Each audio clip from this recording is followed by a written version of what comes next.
I'm with Sue Hufton, who is a scribe on the St John's Bible Project and has been for quite some time. From Sue, the beginning? From the beginning. So, Sue, tell me what it was like at the very beginning when you first started. Well, I came in the first batch of scribes, and we came here in February 2000, for 4 weeks training. And it was unknown. I hadn't been doing any calligraphy. I had mainly my work before coming here was painted lettering, drawn lettering, carved lettering. And so when Donald asked me to do this, I kind of thought, well, I'd love to. But I felt a tiny bit of a fraud because I hadn't been doing any calligraphy. And so I came with not quite fear and trepidation, but that feeling of, am I going to be able to do this?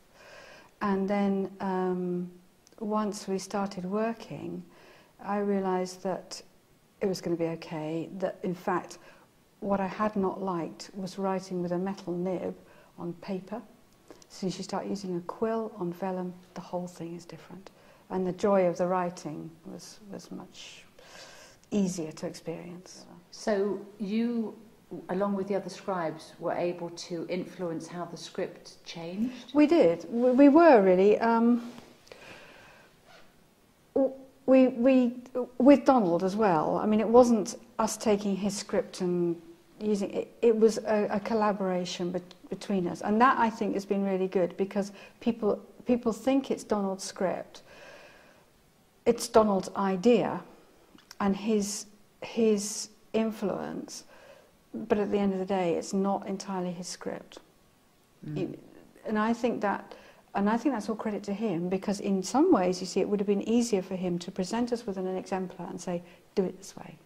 You copy, exactly what I do. And he never did that. Now, you could say, well, maybe he wasn't able to do that, but he could have done if he really wanted to do that. But I think in the end, watching it develop, and it did develop, it developed from the beginning right the way through to the end. And I look at those early pages, I look at those last pages, and there's quite a difference. Yes. How important has that been for you? We talked about it yesterday, but the whole thing of actually doing the Bible, this particular version of the Bible, for you?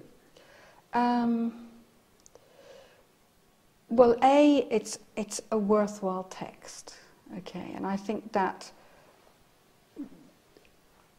whether you believe what's being said or not, everybody recognises it, whether they've been doing it or looking at it, that this is a worthwhile thing to do, and I think that's important. If it had been a book of nonsense poetry, I just don't. It just wouldn't have been the thing it is. As for this particular version of the Bible, a lot of people have said to me, as I've given talks and everything, well, why didn't you use the King James, because the poetry is lovely and all that kind of thing? And my answer to that is, well, actually, the King James version was contemporary in its time, and I have been told since that, in fact, actually, even that was a little bit out of date for its time. So, but it was more as people spoke in that. And if we use the King James version today, in some ways it would have been a retrograde step. What we've used is a modern version of today. If the aim of this Bible is to connect with people today, then we have to use a modern version. If the aim of this Bible had been to recreate something of the past, then we could have used an older version, or the King James version. And so I think that it's very important that the monks at St John's decided to go with this modern version. We came to, I don't know if anybody else has talked to you about this, but we came to the conclusion that it was Sally May who said that perfection is not an option. We can't be perfect. We can't attain perfection. This Bible is not perfect.